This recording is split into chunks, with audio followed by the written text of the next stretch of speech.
Hey, thanks for coming here to check out my Photoshop template walkthrough.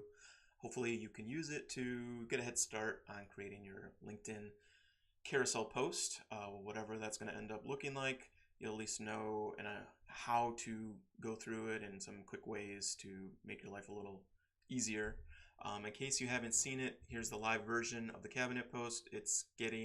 And by the way, I keep calling it cabinet post. It's a LinkedIn carousel post of my cabinet pics. Um, it's getting some really good reviews from people. They think it's fun. Over 5,500 views, which is incredible considering I only have about 1,500 connections, and my usual posts are at 100 to 200 views. Um, Anyway, just scrolling through it here, you'll notice a few things that I'll go through in the video. The kind of swirly background changes with each slide. I think they're on a paired with the secondary one, so they kind of slide through. When you're on mobile, it does it to here too. There's a little bit of an animation moving over, so it kind of has that nice slide effect. I'll show you how I did that. I'll go through quick ways to get images set up so that you don't have to spend a lot of time manipulating them, swapping in the seals. There's a different seal for each position. Yeah, and just a quick way of going through it. And by the way, stay tuned because I'm going to be releasing a resource guide, and that's going to show you all the tools and software and websites that I use to create this post, with alternatives as well. So if you don't have Photoshop, there's some free ones that you could use. What worked good for me, maybe I'm missing a few things on there, I think, but hopefully it gives you some ideas and maybe some new tools that you can use moving forward. So without further ado, I will switch over to Photoshop. Okay. And just to give you an overview here, everything is created on one canvas. And then what I did was I exported them as I was creating each slide. So just doing it this way kind of keeps everything in one place. You just have to kind of keep track of what you're exporting. But you'll notice here I created folders with everything in it. I did this for myself because once you start working on something and it becomes disorganized, it's really tough to keep track. So it's better to stay organized, put in the extra time at the beginning. It will make your life easier and save you time by the end. So I'll just go through real quick what we have here. So there's a background folder, and this is what I used for every export. I just slid this over this background, which had about 4 different ones, and there's 2 that I was using to get that kind of connecting effect of the banner going through. And this is at a 25% opacity, so it doesn't mess with the text too much, over a white background layer. I'll keep that on. Oops. There we go.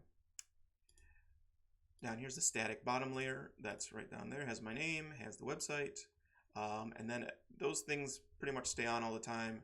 The title page. So here we're getting into the slide name. So this is the title slide. I fixed the swipe. I had swipe right, which is incorrect. You go to the right, but you swipe left. So I fixed that for you all. I tried to name things as best I could, rather than just having the name of what the text is, because you'll be changing that. In some of them, I just named it like title, and then you can go in and change it as you need it. Here is the table of contents, pretty straightforward. 2 text columns. And here we get into the cabinet positions. So each one is its own folder, and I just hid them, turned them on when I was ready to export them. A quick tip on exporting, I did File, Export, Quick Export as JPEG. This is an older version of Photoshop, so they might have changed things around if you're using a newer one. But that's just a real quick way to kind of spit out an image of exactly what you have on here. So I started with templates. I created a template for the left one, template for the right one. Then I could really quickly copy those. swap out the images, the text that was necessary, and just hammer it out. Still going to take a little while, but it's much better to do it this way than create it on the fly, essentially. Let me show you the first one. So we have Dave here. Looking with all these closed, you'll see in each folder is a text. That's really a top text, the image, and then the cabinet title section. So I divided those into 3. What I really want to give you guidance on is the image. So this little arrow here, if you know anything about Photoshop, just a little bit, everything's stacked up in the layers. When you have this little arrow here, that means it's called a clipping mask. What that does is instead of cropping each individual image, it just conforms to a pre-decided size on another image. So what I actually have here is an official some secretary, I forgot, I think it's Secretary of Energy. I popped that in there because I wanted to get the correct kind of look, the image ratio that they use in government photos, approximate sizing of where they're located. Excuse me. Get some water here. And yeah, so every single one of these uses the profile image, and then I did something called create clipping mask. And what happens is the image directly above that gets cropped to what's below. If I move this out of the position it's in, it loses the clipping mask. And that's what it normally looked like. So that's one thing to keep in mind. You want to get the clipping mask to kind of quickly, in a sense, crop your photos or put them behind a frame. Now, as you'll notice in all the cabinet slides, there's different photos. So you want a quick way to swap those in and out. You can do that. So this is a smart object, it's called. You can replace the contents in there, and what that will do is you'll go through a folder and you'll find the image you want to swap it out for, and it will put that in instead. That way it retains the sizing, the general position. One thing you have to keep in mind though, if you're duplicating a lot, which I did, if you just do replace contents, because it's a smart object, it's linked throughout the whole file. If I replace this with another image, all of them will change. So we want to kind of create an instance of that, I guess you should say. Real easy to do. You just right click here, hit new object via copy. That gives you a new one. This one, it's above it, so it's not in the clipping mask. This is the one you'll be editing on. Go to here, replace contents. It will open up a browser window and you can find the image that you want to swap it with. Then just drag it down here. It goes into the clipping mask. I would recommend deleting out the old one because that's still linked up with everything else and you don't want to accidentally mess with it. And you're good to go. You might have to do a little bit of resizing, I noticed. Quick tip on resizing. If you drag just on a corner, it changes the center position and does all this squishing and squashing.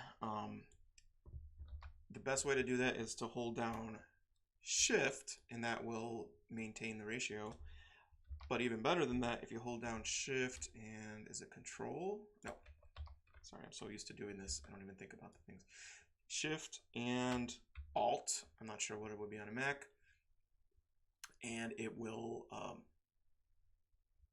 scale in the center. And you can really quickly just line up the top and bottom so it fits in there. Okay, so I'm going to undo a lot of what I did there.